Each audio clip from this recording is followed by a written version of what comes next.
Wat is jou grootste vrees in jou lewe? Wel, een van myne is beslis om iets net aan te pak en dan te misluk. Ek is my hele lewe lank nog so.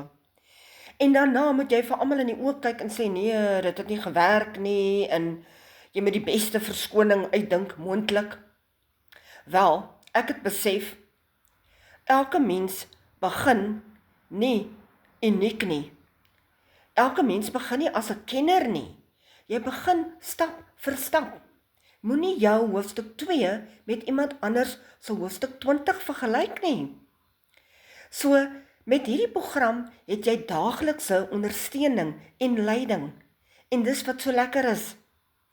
So, jy kan vir jouself begin om 'n tweede inkomste te bou, want jy gaan hierdie stappe elke dag net volg. Dit is betroubaar, dit is suksesvol, dit is getoets deur hoeveel mense reeds. As jy nuuskierig is oor oor hoe hierdie werk, skryf vir my in die comments meer. Dan vertel ek vir jou meer en ek stuur vir jou 'n video of jy kan my WhatsApp.